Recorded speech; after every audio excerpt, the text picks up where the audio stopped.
So I took one of those DNA tests, and I got the results back. And I'm going to share the results with all of you right now because this feels like a safe space. To put it in a single sentence, to put it in a single phrase, I am white as hell. You may be saying to yourself, tell me something I don't know. But you don't know. Not really, because there's white, and then there's really white, and then there's unbelievably white, and then there's unforgivably white, and then finally there's white as hell. We're not talking a blank sheet of paper. We're talking a blank sheet of unlined paper in the middle of a blizzard in Antarctica. Now, when you get your results back on these things, of course, they're not going to tell you you're white as hell. That might offend somebody. Not me, obviously. They don't even tell you you're white. They have a code word for white. Somebody tell me the code word for white. It starts with the letter E. European. European. You're correct. But seriously, here's the percentage of my DNA which is European. 90. 9.8. My DNA is 99.8% European. I'm not proud of this. I'm not ashamed of it, but I'm not proud of it because I'm of the opinion that if you're proud of a random accident of birth, you have failed an IQ test. But I do think it's interesting. Probably the most interesting thing about my DNA being 99.8% European is I am not a white supremacist. I mean, I know you're not supposed to stereotype people, right? But come on, it's 99.8. You'd think I was a white supremacist, wouldn't you? I am not a white supremacist for two reasons. The first reason is I do not harbor any hatred or bigotry in my heart against any other human being based on a random accident of birth. That would be both simple-minded and wicked. The other reason I'm not a white supremacist is I don't really see the upside. I don't get what's in it for me.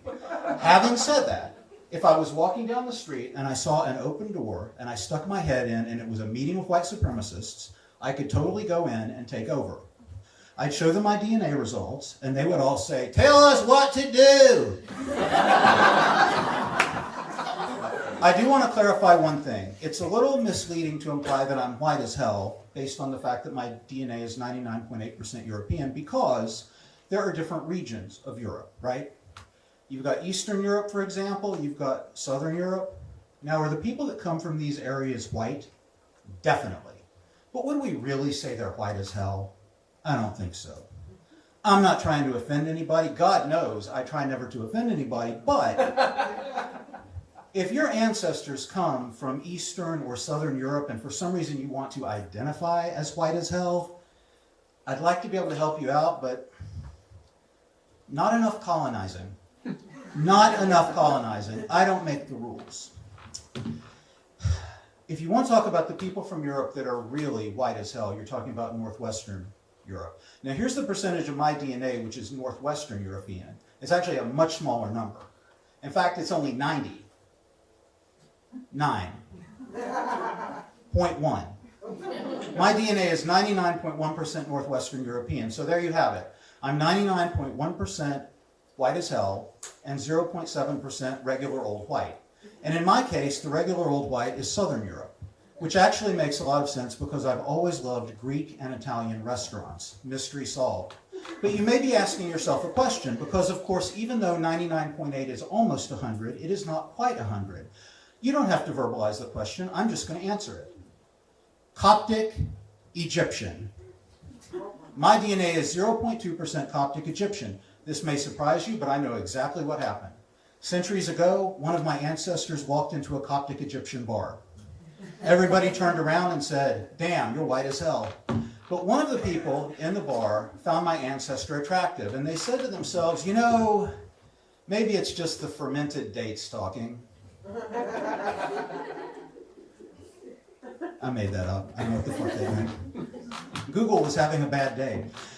Maybe it's just the fermented dates talking, but I think I'm going to use that highly reflective individual to make my ex jealous.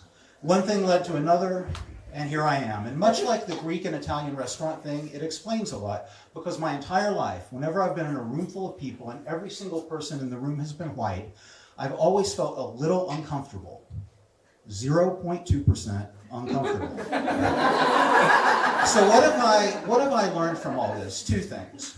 First of all, I guess I would have to say that if you're 99.1% white as hell and 99.8% white overall, you probably live a very privileged life. Except, of course, when you are receiving scores at a poetry slam. The other thing, it occurred to me as I was waiting to get the results, it occurred to me that I had something in common with every single person who has ever taken a DNA test. You might want certain results, you might not want certain results, maybe you're just curious. But the bottom line is you don't know what the results are going to be and you have no control over them. DNA is a funny thing. At a genetic level, it's the story of who we are. But it's a story that was written before we got here. It might as well be 1,000,000 years before we got here. Whatever it is, we're stuck with it.